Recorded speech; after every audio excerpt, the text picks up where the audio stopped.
What up, otakus? It's Friday night. Hope you guys are chilling, doing your thing. So, there's a lot of stuff going on.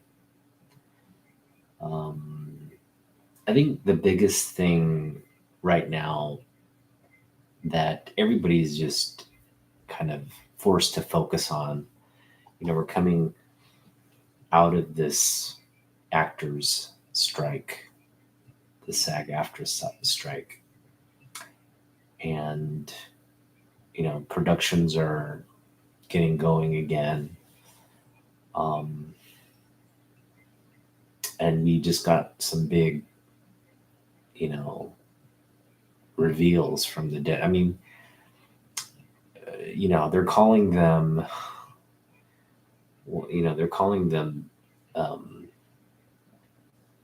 basically, hey, what's up, so we're talking Deadpool 3.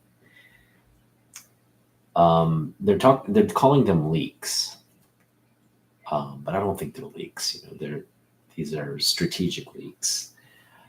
But we got a big reveal, and it is essentially that Sabretooth is going to be in the movie, and they gave, I think, too much away. Apparently, and this is why I think the part of the reason they leaked it was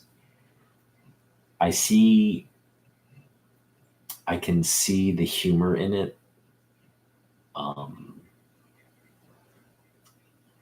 So essentially, Wolverine and Deadpool are fighting, but it's not going anywhere because they're just kind of each other up and healing. So they just start fatiguing, and then apparently, like, Sabretooth jumps out and they focus their energies on him. They gang up on him and they actually kill Sabretooth. They behead him. And I'm not cool with that because, as you'll recall, about almost 2 months ago, when the announcement was made that the X-Men are coming to the MCU, a lot of people were speculating. Yeah, I'll see it. I'm going to see it too. I think they revealed just enough to for people to think they know which direction the movie's going, but there's probably going to be a lot of misdirection. So I think it's a strategic leak. So we shouldn't focus too much on that. And I'll probably get people to stop talking about Dazzler or Taylor Swift, right?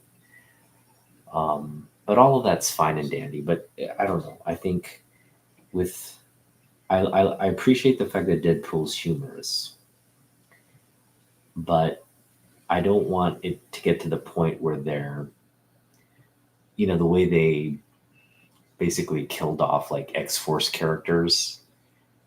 That was funny in that scene, but think about the ramifications if we don't see those characters moving forward in the MCU. Is it really, as a comic book fan, it's like not funny, right?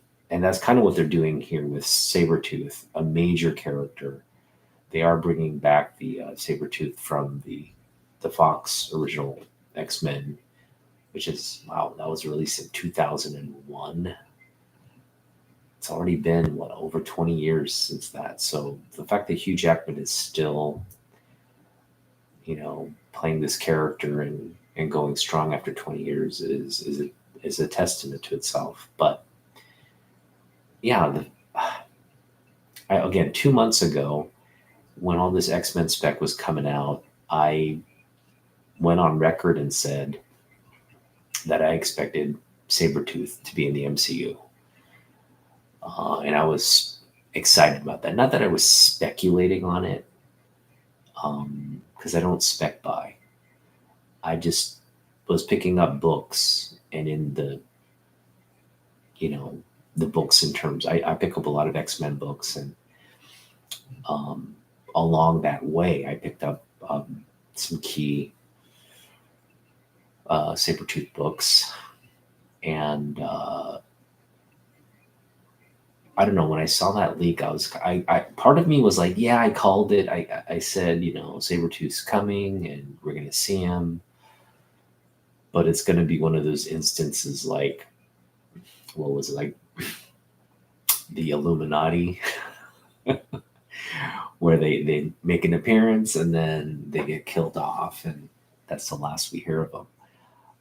Not, I don't think that's going to happen to Sabretooth. I think, he'll die in this movie, but we'll probably see him again. I mean, they're not going to keep him dead. He's just too important of a character, right, for him to stay dead. But I don't know. I'm sure it's going to probably bring some intensity, and there's going to probably be a wow factor, the fact that they behead, Sabretooth. I don't know how fans are going to take that. I for one, if they make it this funny scene, I'm not going to find humor in that. I'm not going to find humor in them killing off Sabretooth. And not that Sabretooth is like some kind of character we should all be, because he's not a good guy, right? He's a dick. Sabretooth is a dick, but that's why we like him, right? I just hope I hope that it, they don't mess the scene up. Like there's some kind of redeeming factor to killing him off. And they don't make light of it. Cause I know like it tends to, like, Deadpool movies tend to make light of everything. They'll just blatantly mention like Ryan Reynolds, like Green Lantern appearance, or Green Lantern performance, or his initial Deadpool in the Wolverine Origins movie, right? They'll bring that up. And so I think, yeah, I have kind of mixed feelings about how they'll approach Sabretooth. So I think, again, Sabretooth has more value alive and being, as a real adversary, as opposed to somebody who's like memeified, and this can have a lasting effect on the character if they don't do it right. And if he's just turned into some kind of like joke, it's not going to bode well for the character moving forward. So I just hope, they do him some justice. They don't take it too far with the ribbing. Because, like, again, what they did with the X-Force characters was just, part of it was really funny. Yeah, some of it was really funny, but what's the long-term impact of that, right? Like, these were the introductions of these, like, characters, not well-known characters, to be honest. These were characters from my collecting era who were big. So I was kind of excited. Whoa, Shatterstar's there. Whoa, Domino's there. Whoa, thank goodness they didn't actually bring in like anybody some of the more serious X-Men characters, because that would have never flown, right? If you had brought in some like Bishop and did that to him, fans would be like, whoa, hey, there's a line, right? But I feel like even that line was crossed with the X-Force characters, because now what's going to happen to those X-Force characters? Not much, right? And I don't know. I felt like Cable could have been handled a little bit better. Nothing against what's the actor? Brolin, Josh Brolin. I think he has Josh Brolin. I think, you know, he played the part and he looked the part for the most part. But, you know, again, Cable, hopefully we'll see him back and, you know, have had better presence, lasting presence. One thing I did not like about Cable's portrayal is the size. I feel like Cable should have been more like Colossus size because he's a big guy in the comics. But I did like the whole weapons expert, the cybernetic parts and stuff. That stayed true. But again, should have made him a little bigger, like gotten a bigger actor to play him. But we'll see. Anyway, so all that anticipation and excitement for the Deadpool movie got deflated with the Taylor Swift news. That really doesn't float my boat at the end of the day. And it got deflated even more with the fact that they leaked this Sabretooth getting beheaded, right? So I don't know. At some point, there's got to be a level of not to say there's got to be a little seriousness, because I don't expect that from this film, but there's got to be a modicum of story that doesn't go off the rails, essentially, right? And hopefully Hugh Jackman's performance keeps things. I think they'll play off each other, like, you know, it'll be serious and goofy, playing off each other. I'm excited about Dazzler if they do it. I don't know. So bringing Dazzler into the X-Men implies a lot of things. Implies like that era of X-Men then, right? We're talking about potentially bringing in Longshot, bringing in like Psylocke, although she was in the last one, right? Who else was in that group? Wolverine, Psylocke, Rogue, Havoc. Got to bring in Havoc. So I mean, we're talking about like, and maybe I'm being too comic literal here, but that's my expectation, right? If you're going to bring in Dazzler, you got to bring in sort of the integral parts. But we'll see. I think what we can expect, though, is it's not Dazzler's just going to appear, I think, as a cameo. That's what I'm thinking. I don't see like Taylor Swift spending, you know, months on set doing like a big part playing a big part in the movie. I think at some point, like, it'll be some kind of like cameo appearance, and maybe, I don't know, maybe alluding to something even bigger, again, with all the characters I just mentioned, like the MC, you know, if we're going to see an MCU X-Men, like bringing in a completely new team that, you know, stays consistent with the comics, the comic fans will be like, no, that's legit. But bringing in more like core characters. So that's keeping me very interested in everything, like just how they're going to do, how it's going to play out. Because you're bringing in, again, Sabretooth from the Fox. You're bringing a lot of the Fox characters, right? Bringing them back. So we know it's some kind of multiversal time continuum mashup. But then, you're bringing in Dazzler. And so that begs the question, okay, if we're going to see Dazzler, what's the extent of other characters we'll see? So I think that's piquing a lot of people's interest in that from those leaks.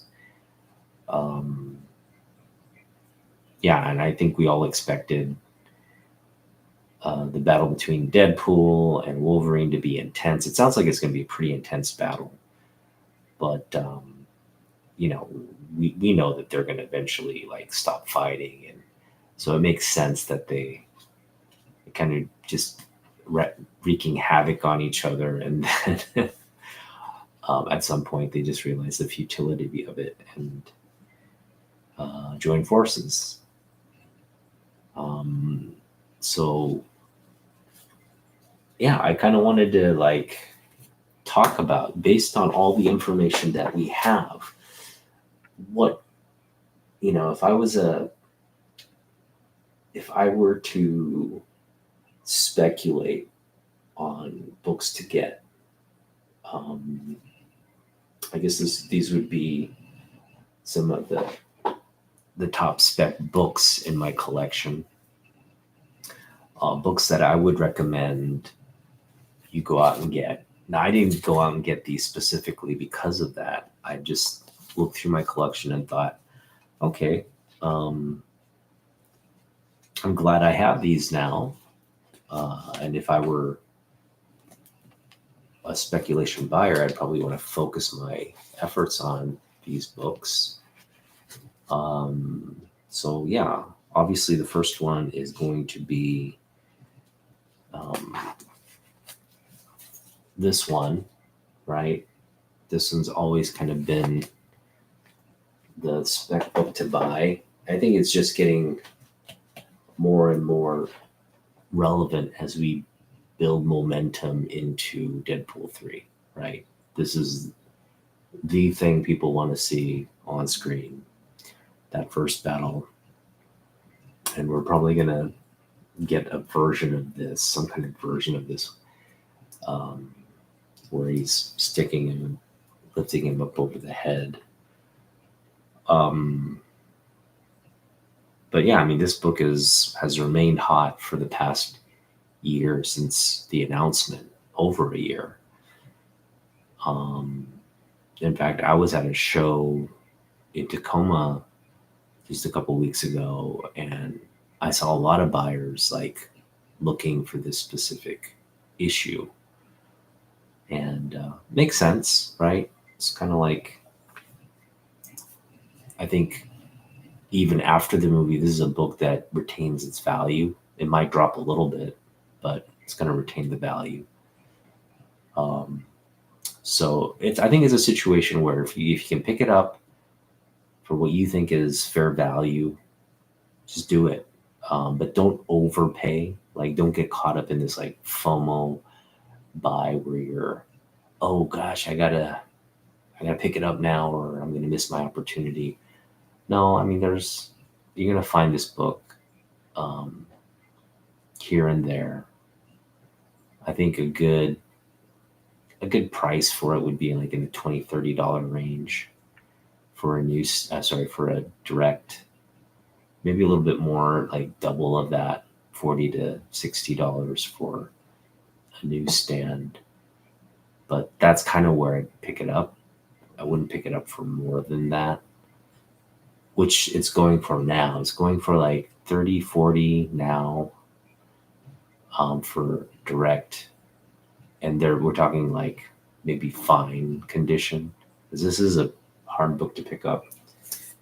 You gotta realize not a lot of people are specking on this book. It's not like it was like, oh, I got it, I'm gonna take care of it kind of thing. It's probably just being read and probably working its way through dollar bins and all that, and then suddenly people are like, oh, this is a key issue now, and they're taking better care of it. So that's definitely one. The other one for sure is again, first appearance of Sabretooth is a big one. That's always been a big book. and I wouldn't pick it up now. I would definitely, unless again, if you can pick it up at a fair price, do it. But if you're picking it up at like speculation value prices, which everybody's selling them for at higher prices right now, I would wait on that one for sure. But no, every seller is going to be different. So not every seller is going to sell you that book at the speculation value. So again, if you can pick it up, I think that's a good book where if you can pick it up high grade, somewhere around 300, right? It's going to go way above that right now, but I'd put the value around 300 for a high grade book. What's up, Kenneth? Yeah, we're just talking Friday night stuff. Hope everybody had a good week. So yeah, I think this book here, it's spiking now, but this is a book people should just have because it's first Wolverine versus Sabretooth, and these, Wolverine has an arch nemesis. It's definitely Sabretooth, right? We're talking about like a one-on-one arch nemesis, and I remember, back when I was reading X-Men, there was this sort of ambiguity about their histories. They were part of the like Weapon X programs, and they were like kind of like mercs for hire, working for the government. And there was a question of whether they were related. Maybe Sabretooth was Wolverine's father, right? That was kind of the thinking back when I was collecting books, like, oh, Sabretooth is Wolverine's father. And that fact never got, I think, Sabretooth said something to that effect, but it was never proven. But turns out they're not related. They're just kind of like partners, and not partners, but colleagues in the government soldier program.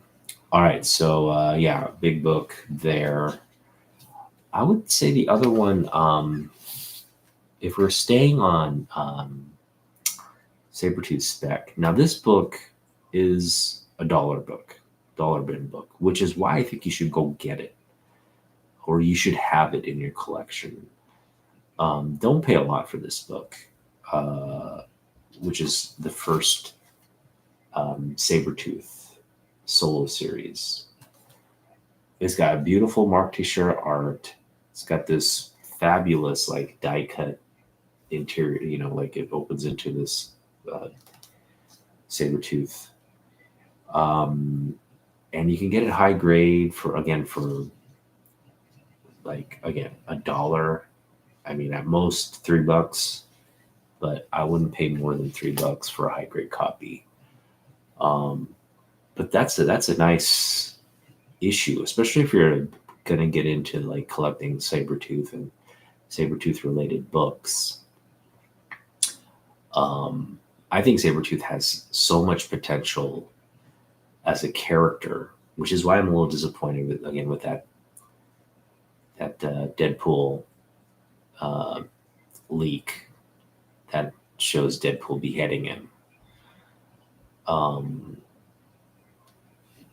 This is a major villain, and he's a major villain because he's like just like a bigger, more ferocious version of Wolverine, right? Essentially, they're the same character, except it's basically Wolverine's like good and Sabretooth is evil.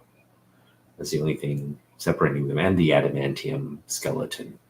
Sabretooth doesn't have that, but it's comic books. They could give him an adamantium skeleton and claws or something to that effect rather easily.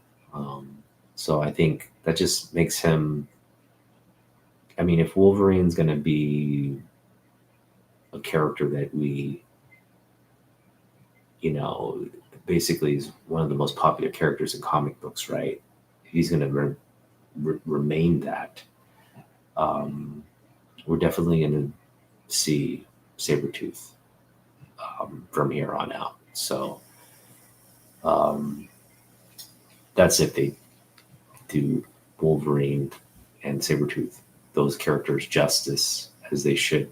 They're following the formula of like staying true to the formula of comic books. That's what we should expect to see. We should expect to see more Sabretooth. Sabretooth, they'll bring out the Marauders, right? The Marauders are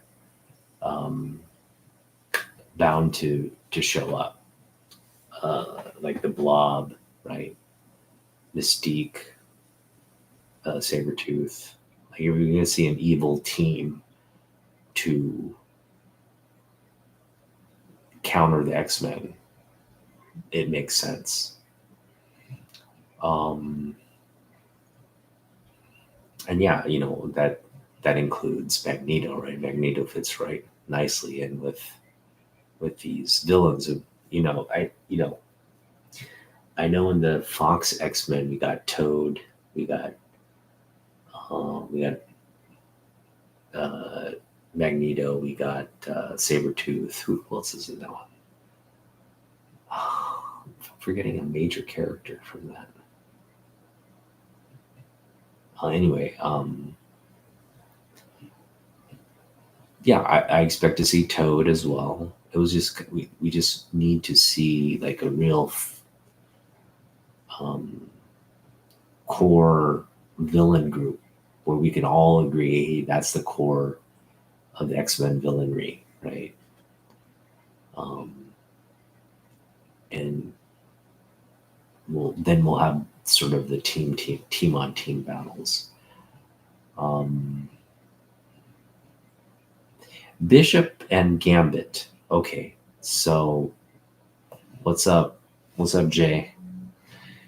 Bishop and Gambit. Now, this is why actually I'm excited about all the Dazzler spec, because like I mentioned, Dazzler coming to the MCU implies that they're going to bring a bunch of new characters, right? Characters that in the comics are well known, but to the mass, to the masses, mass public, are rather unknown, right? You're going to see a lot of people being like, "What? Who's Dazzler?" Like they're more interested in Taylor Swift being in the movie, right? They're like, Taylor Swift's going to be in the Deadpool movie. She's playing a character named Dazzler who's like a superhero, like, and they're just going to learn about Dazzler. And I hope they bring Blue Suit Dazzler, but they'll probably bring Disco Dazzler. But what implies is with one new character, you're going to get probably a slew of new X-Men characters, right? So again, there's a possibility of Longshot. There's a possibility of Gambit. There's a possibility of Bishop. There's a possibility of maybe a Betsy Braddock or a Psylocke, Betsy Braddock / Psylocke. And I love Olivia Moon as Psylocke. I mean, that's who you imagine as Psylocke, right? Olivia Moon was born to play Psylocke. So I'd love to see her back in that role. But it's just like, I don't know, like she's part of this is what I didn't appreciate. They made Psylocke part of this like younger, the original X-Men timeline.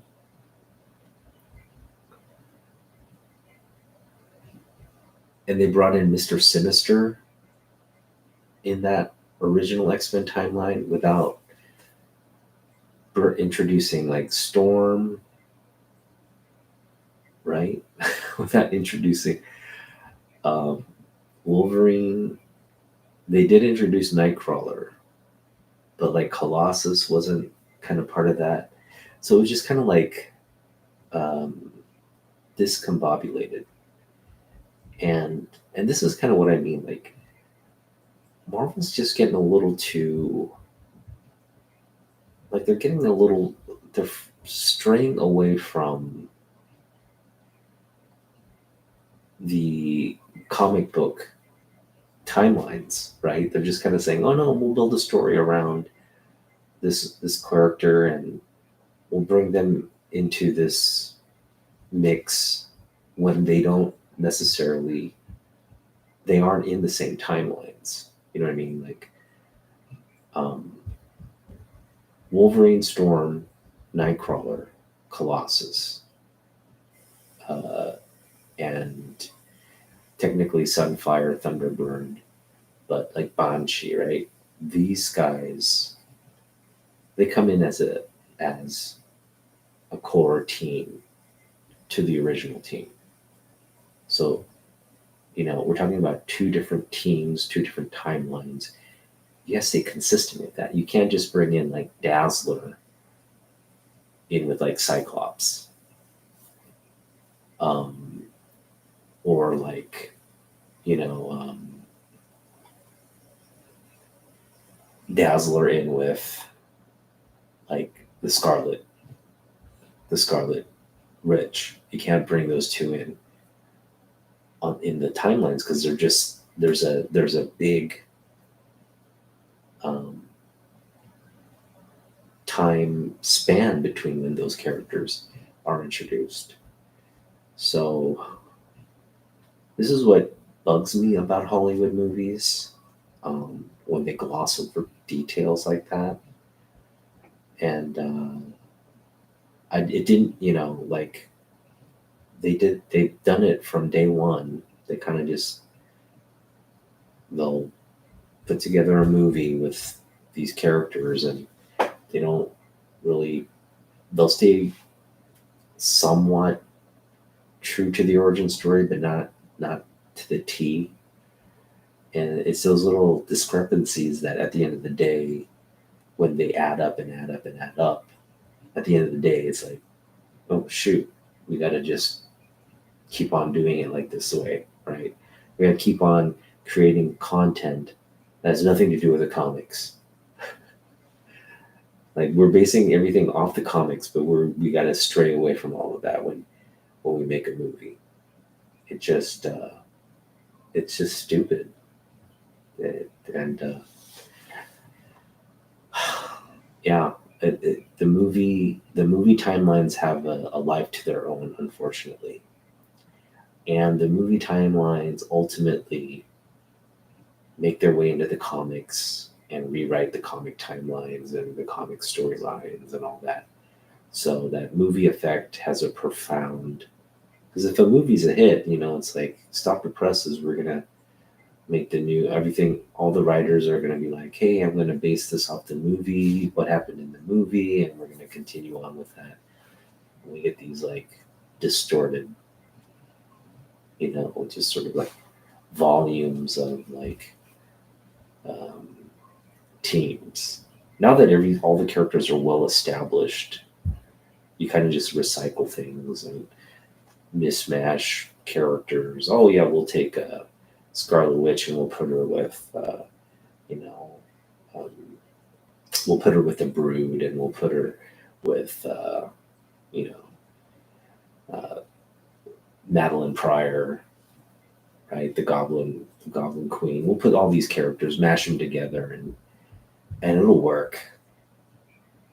Because the only people that know these true storylines and histories are comic book people. So screw comic book people. We want to just sell popcorn and tickets, and boom. Um, and you do that too much, and you're just gonna. At the end of the day, you're not gonna have. People aren't gonna stay with the movie. So you're just gonna like lose your base of fans. And then when you lose the base of fans, all you're really catering to are a bunch of people who just go to the movies to be entertained, um, which are the masses, unfortunately. Put in a hot actor and a hot actress, and you put in a good music score and have a lot of explosions, and people will be like, "Ooh, ah, we'll watch it. We'll watch whatever." All right, so those are kind of my books. I think you can go out and pick up now, because these will retain the value. Again, don't pay more than $5 for this book, but pick it up. You see it, you'll see it in a dollar bin. You'll see it in a dollar bin. You'll see it at your LCS for maybe $2-3. If you see it, pick it up.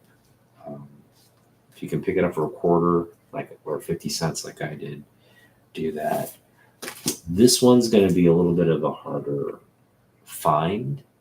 And again, I'd pick it up now, but I also wouldn't overpay for it. Just know what the limit of what you're willing to pay.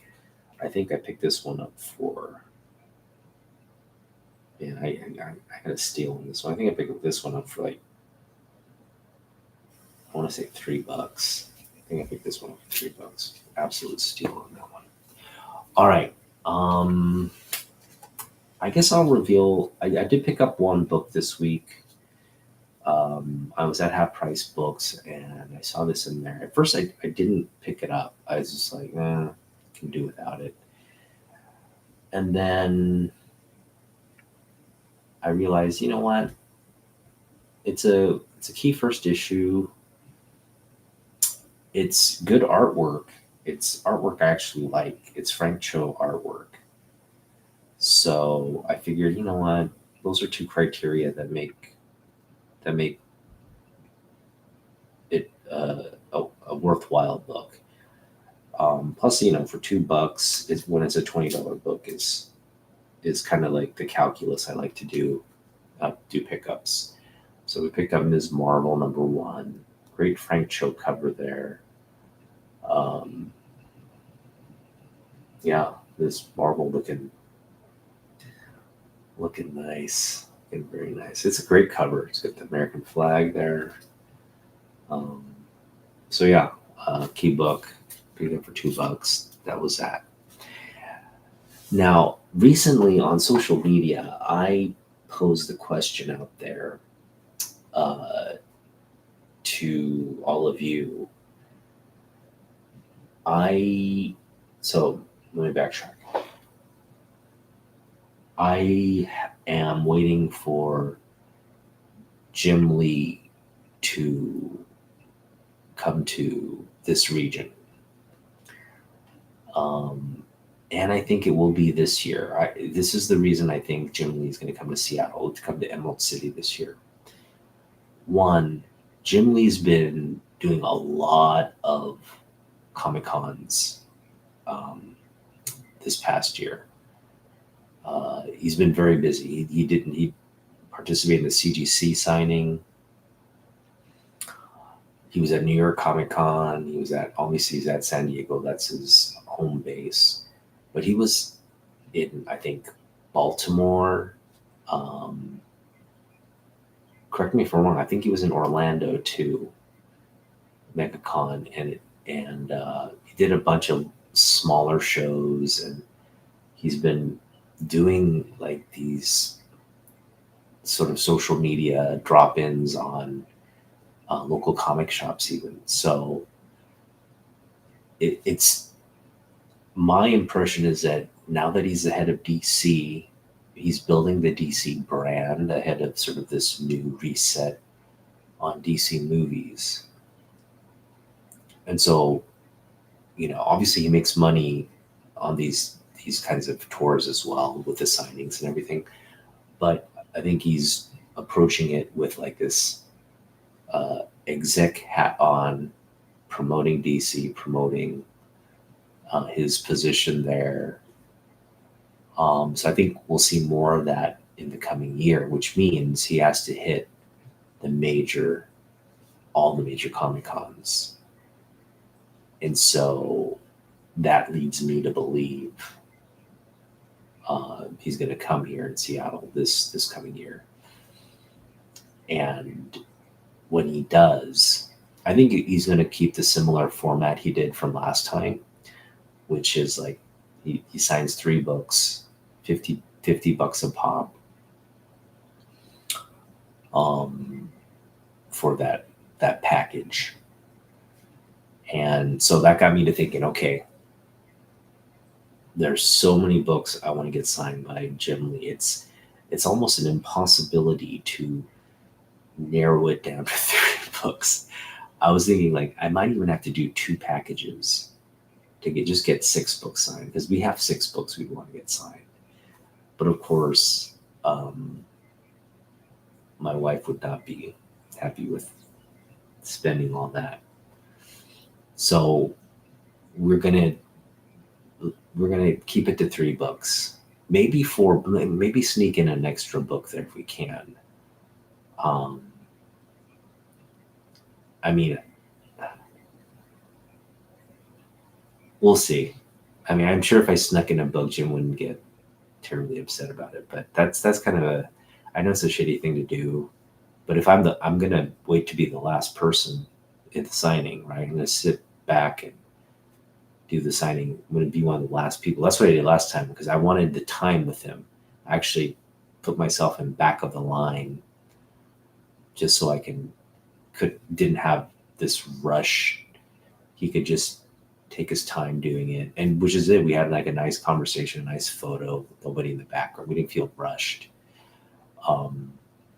So that was cool. So I wouldn't, in that situation, I think being able to sneak in an extra book to get signed might be, but who knows? I mean, I wouldn't do it. But I would have an extra book prepared. I wouldn't be like, could you sign a 4th book for me? I wouldn't be like that, but I'd be kind of have 3 books there. Or kind of have 4 books there, and you'd be like, oh, which 3 do you want to sign? I'd be like, these 3, and kind of leave the 4th there looking like, oh, but that would really like this one signed too. And maybe he'd just sign them all. But that's the plan, at least. All right. So anyway, I put the question out there, which books, and I kind of put out in a series of, in a video, I put out a series of books that I would want. And I asked you, if you could only pick one book, which one would you pick? And I know Trev chimed in. He said the Marvel Age book, which I am apt to get signed. So I'm going to show you the 3 books that I have landed on right now. Now, this may change, but after a lot of contemplation and thinking, man, okay, we got to whittle it down to 3 books. What should we get signed? And we've got it. Now, let me show you the books that didn't make the cut, and I'll explain why.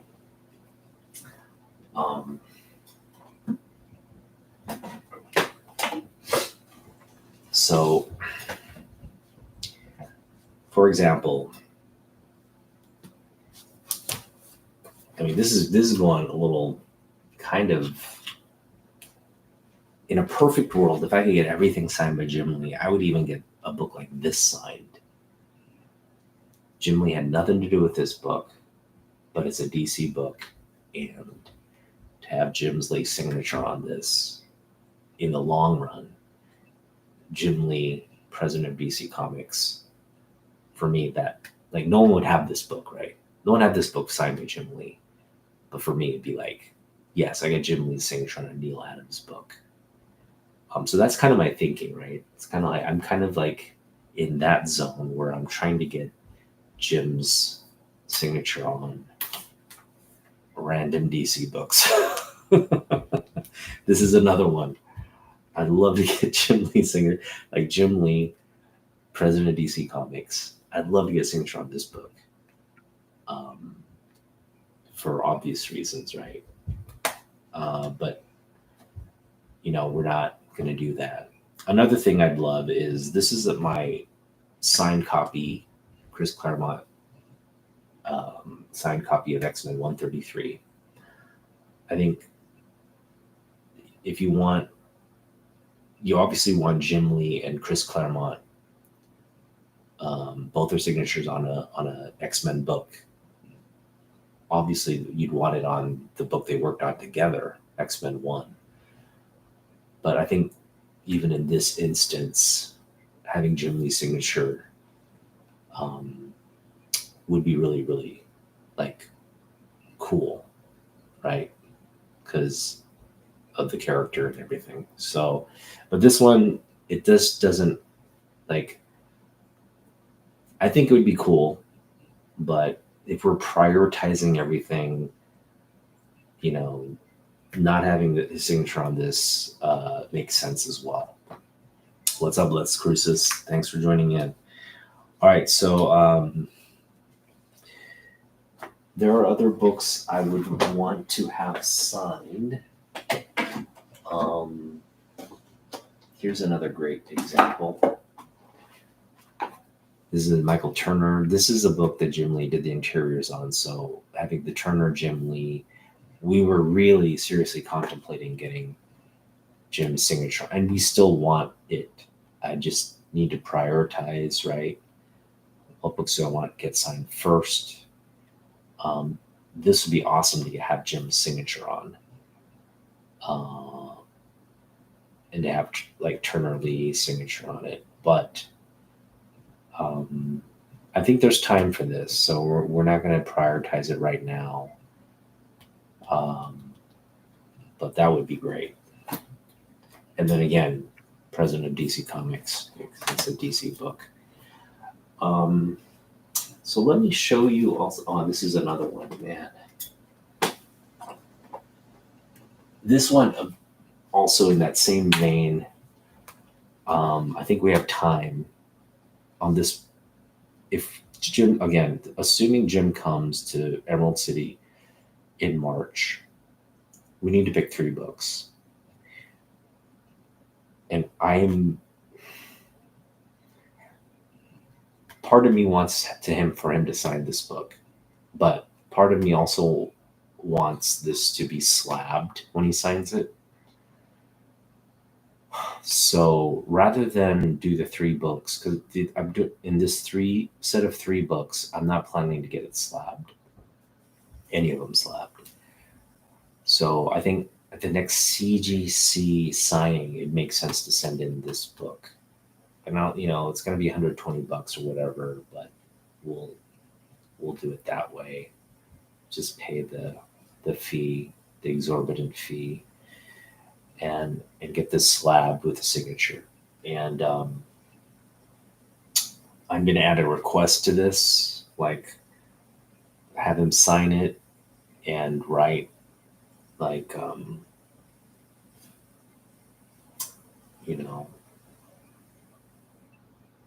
Princess of Amazon, something like that.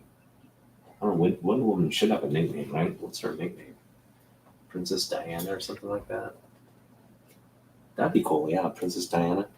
That's what she is. So yeah, having him sign and write that would be the request. But I know it's harder to get those requests kind of met at these signings, but we'll see. What's another book that I wanted to get signed by? I think it's in here, maybe. Hang on just a moment. It's in here.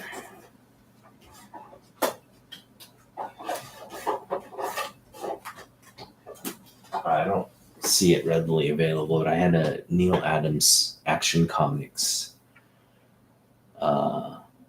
signature, and I wanted Jim to sign that, so I'd have a Jim Lee, Neil Adams signature on a book, Superman book.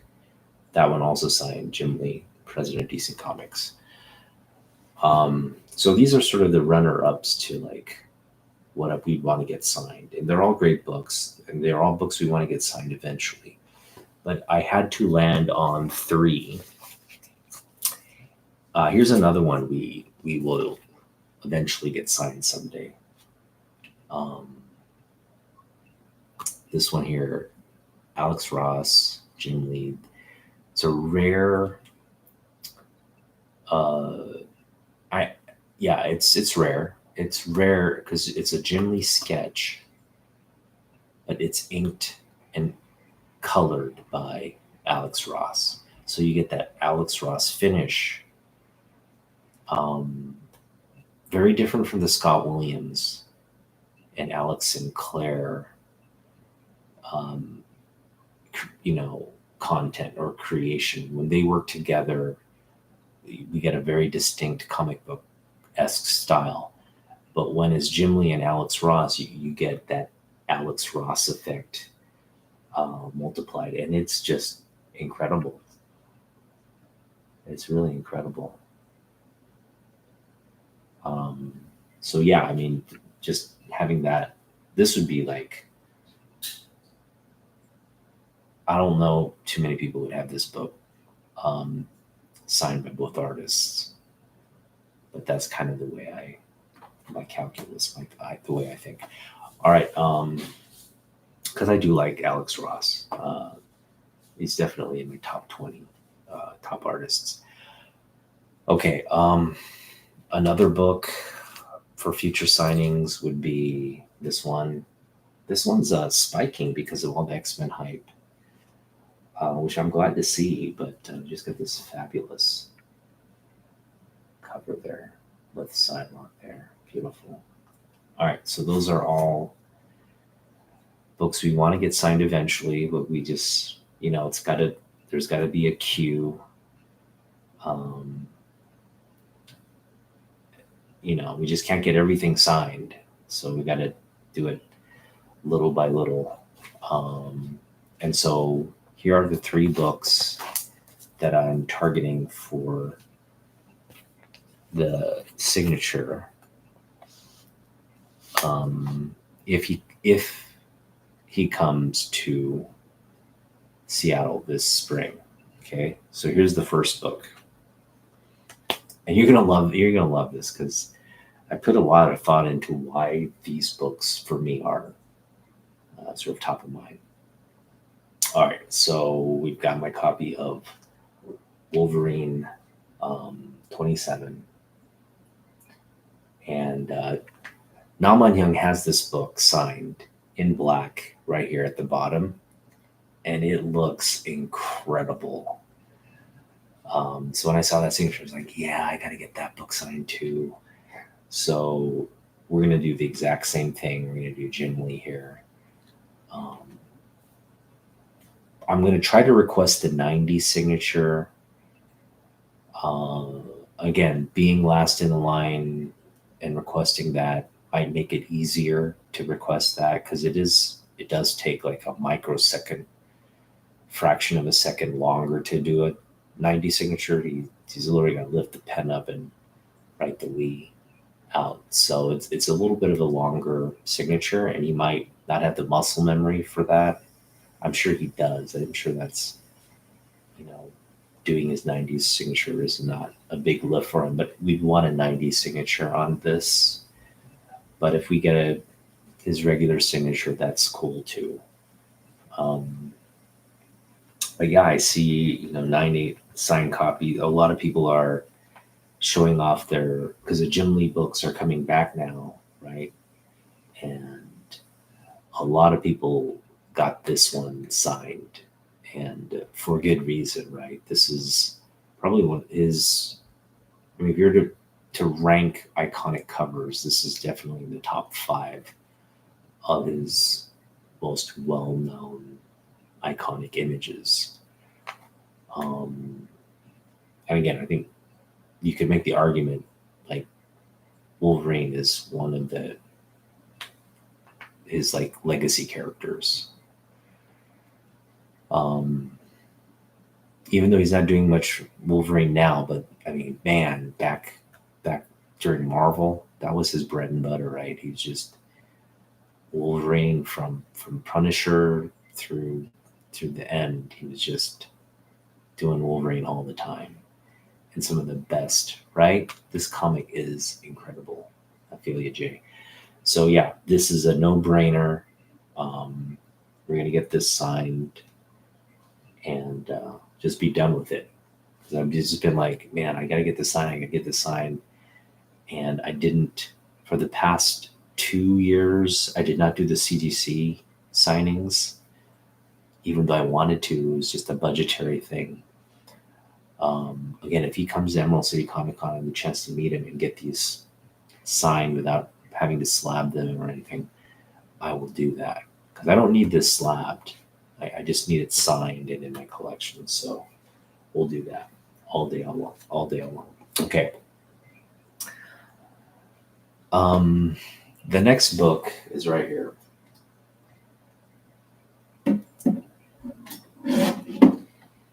And for those of you who follow me, I'm not going to get the book down, but I have Action Comics 1000, the San Diego Comic-Con foil exclusive. I got that in a 9/8 signed by Jim Lee. I love that book. I freaking love that book. It's probably one of my favorite books in the collection.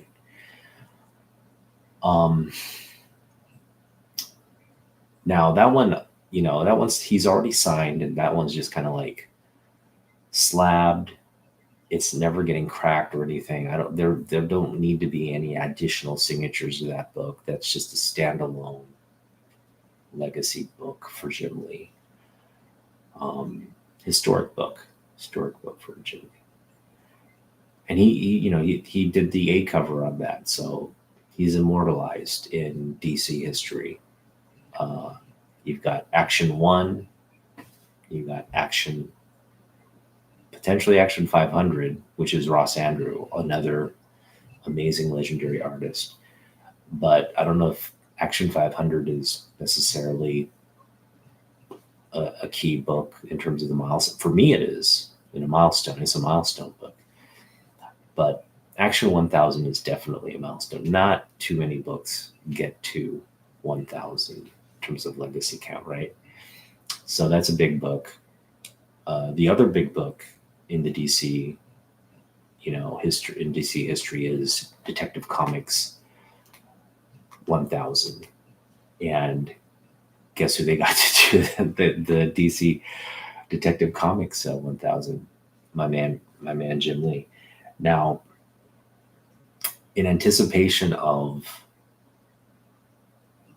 getting this, I did want a book with Jim and Neil Adams' signature, where they're both on a book, both on a key significant book, both on a book where they've contributed. Now, I have Neil's signature on the Action Comics, and I do want to have Jim sign that one as well, because I do want to have them both on a Superman book.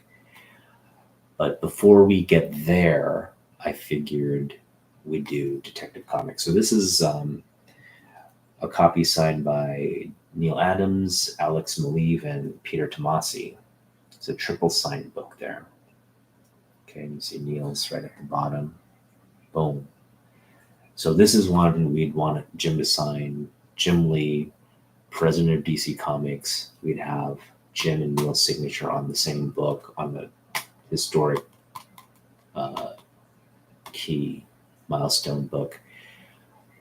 And yeah, what more is there to say about this book than there's Neil Adams art in this, there's Jim Lee art in this, there's just a bunch of artists, and it's a big book. It's a 96-page giant, so it's like very thick. It's like you feel how it expands this top loader even. It's just very heavy. So yes, this would be the second book we would target in the Jim Lee signing. And I gotta give a shout out to Trev. Trev said he would get this book signed, and I'm apt to agree with him because he and I are like, we're like mind linked in terms of what we like and what we collect. We're from the same era, probably read a lot of the same comic books, but I know he's continued through and still reading and still collecting even to today. So yeah, man, that's just comic book knowledge and experience right there. But for me, I mean, I took a long break. I would say almost a 20-year break from over a 20-year break, 26-year break until I got back in. But when I got back in, I got back in. It's just went crazy with like, and I'm still kind of obsessed with the hobby. I love this hobby.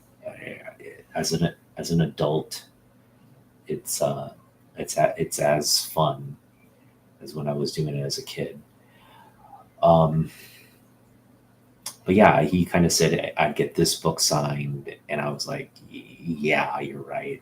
I'm gonna get this signed because there's no this. The question was like, again, there's a bunch of books I want signed, but we got to prioritize, right? So, if Jim Lee were to like croak tomorrow, and like we don't have the opportunity to get books signed by him, it's like, oh man, what would really weigh on me is like not having gotten signed, right?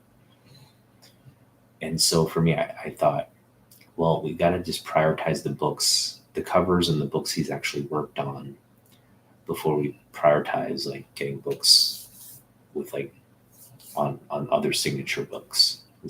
And so that's where we landed, and that's why we're getting this book signed. And you're gonna love my idea with this. You're gonna love.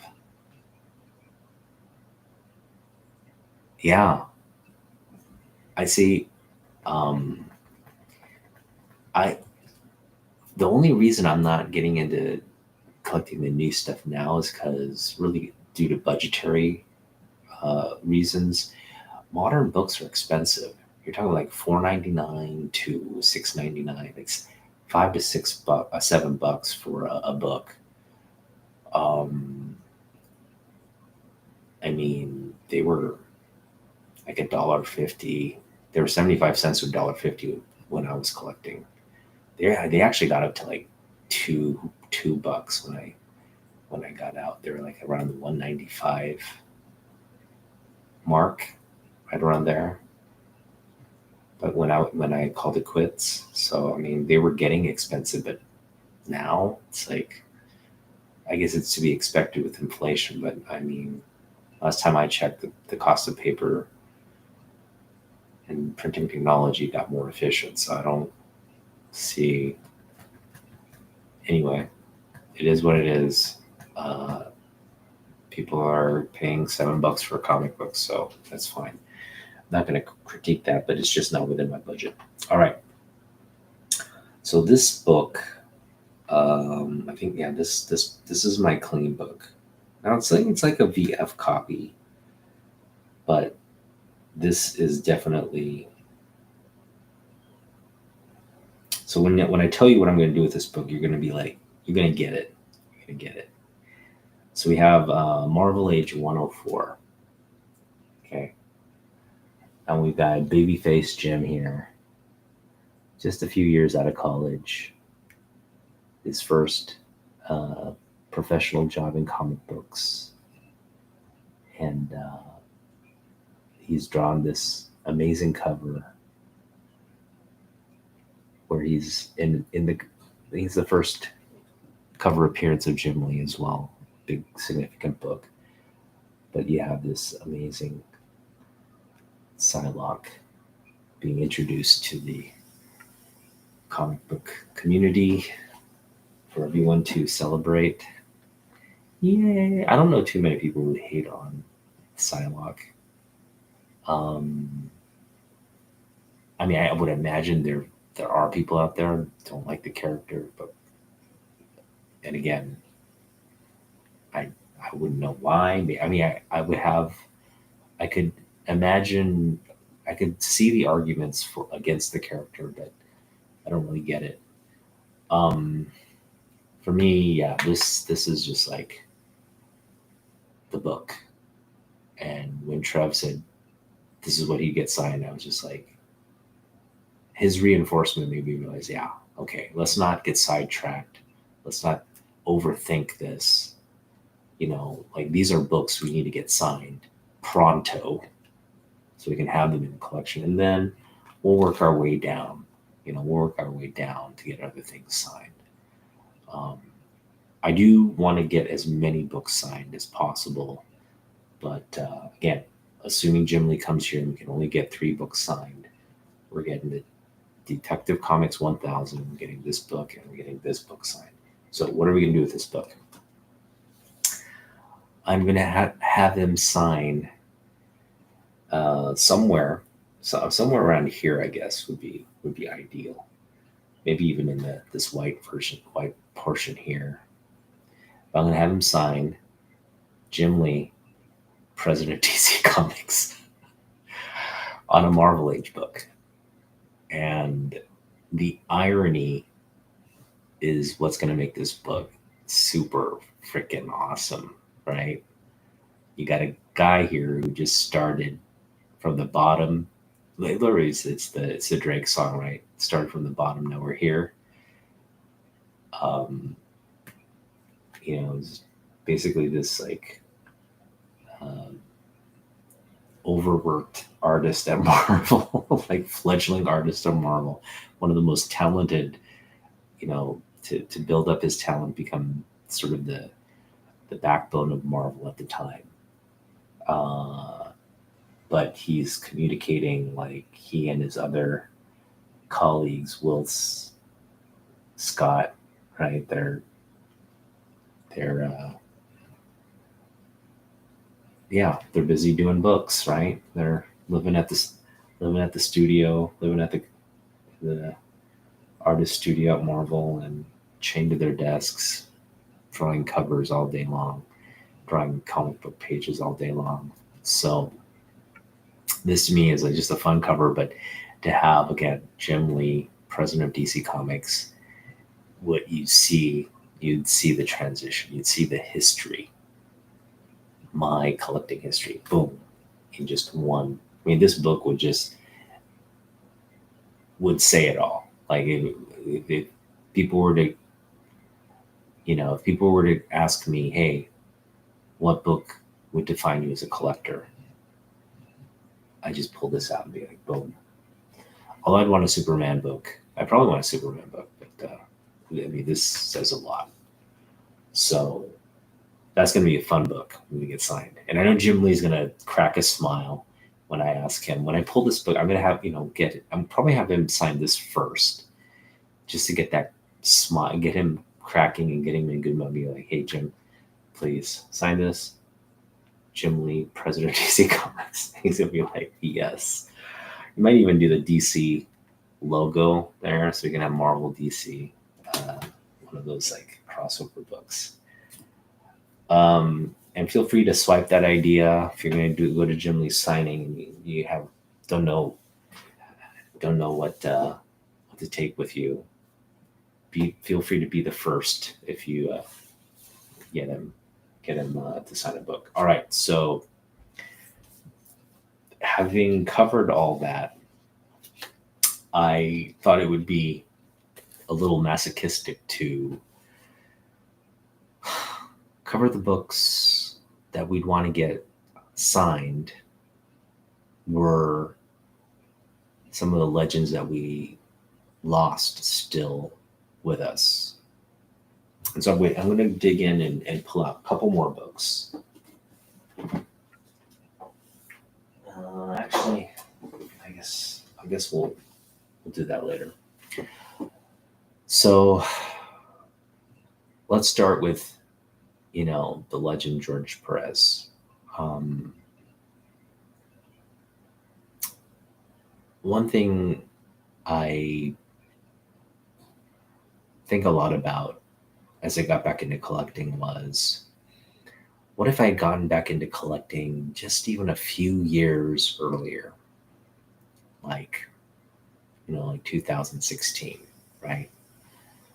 Um, I think I just think about like there would probably be a point if I got back in 216 where I would come to the realization, okay, I gotta meet these artists. I gotta get these books signed by these artists, and you know, and then we'll have them. I didn't get that opportunity, but sort of in hindsight, if we were to meet George Perez and get a book signed by him, I would definitely want him to sign this book, Wonder Woman #1. Um, yeah, that would have been an amazing book and memory to have. But we never got that opportunity. We never will. I may at some point buy the book signed, buy a signed copy of the book. But I'd be paying a lot, first of all. I'd be paying a lot. And which I don't mind doing on such a book. But it just wouldn't feel the same. It's like one of those things where if you're able to meet him, just the memory of having met him and having him sign the book is really what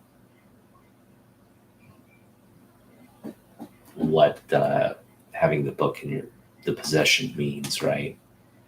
Which is why I'm not all too privy for the CGC signings. I know that's what I had to do to get Peach Momoko's signature, but I am still waiting to meet Peach and meet her in person and just chit chat and um, have a good engagement with her. So yeah, I mean, had I done the George Perez signing, I would have had the book. I actually had an opportunity to do that, but then um, he wasn't able to do it due to his health. Um, but again, that wouldn't have felt as genuine as doing it in person again, getting to meet him and all that. So yeah, I mean, we're bummed about that. Um, we're also bummed that we never got to meet John Romita Sr. We Romita Sr. was one of our favorite artists, and if there was one book in my collection that I would want to get signed by him, it would have to be this book, uh, ASM 100. Now, this is my lower grade copy. I do have what I think would grade at around a 6.0. This is probably closer to a 4.0, maybe a 3.5 or a 4.0. Actually lower. It's definitely be like a 3 maybe. 2.5 to a 3. The spine is really tattered on this one.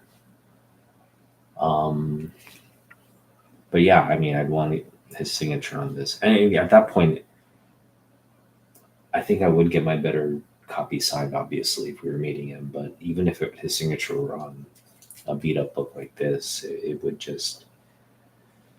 be cool. It'd be really cool to own something like that.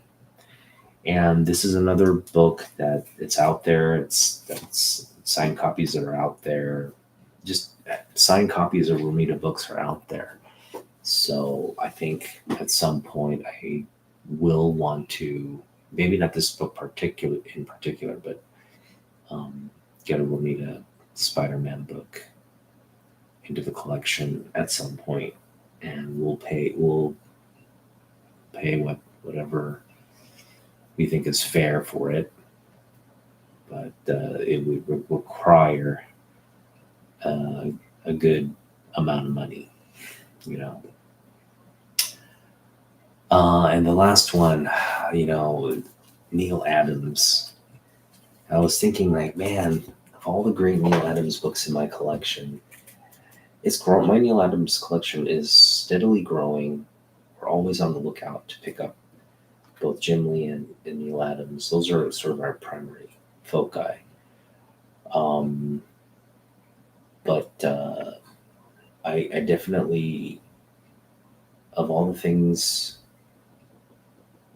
if I were to go to a signing, like if you were doing a signing, and again we had the opportunity to meet him, I would want to hand him a book where I don't know, like I wouldn't want to get Superman 233 signed. It's a great cover. It obviously is one of my favorite Superman books in the collection, but he didn't like how they manipulated the art on that book. So I wouldn't want to take him that book if he's not pleased with the artwork on something he did. Would want to have him be reminded of something like that. So I don't think he'd have issue with this book, though. So the first book, I would be torn between two books. And this book came to me courtesy of a recent trade. And so I thank Nornrad for this book. And it's Superman's pal, Jimmy Olsen. What's up, K-pop? Thanks for popping in. And what's interesting about this book is it's a Kurt Swan book, but it's inked by Neil Adams, right? This is actually a book inked by Neil Adams. And you just think, what? When would Neil Adams ever ink a book? This is fairly early, I would say. But just goes to show you, like, how collaborative this hobby and industry is. It's like, Jim's inking artists even to today, right? He's artists inking certain artists. It's kind of like if you're a younger artist maybe, or if you're a more established artist, you might go to somebody and say, hey, I really admire your work. Would you mind, would you consider working on me on this cover or on this page, or collaborating on a run? Like you would maybe propose these kinds of collaborations. I don't know the story behind this book. I'm just saying the collaborative realm of artists is really just a person-to-person sort of connection and relationship, right? Work relationship, professional relationships. So you see these kind of marriages. I just showed you the Jim Lee, Alex Ross collaboration and the amazing results that it can produce. Well, for me, this is a special book because, again, we don't get to see Neil Adams ink such a great artist like Kurt Swan every day. But that's what you got here. And I would love to, if I were to have met Neil and have him sign a book, I'd want him to sign a book that he actually inked. A role that he probably, he inks his own, sometimes he inks his own stuff.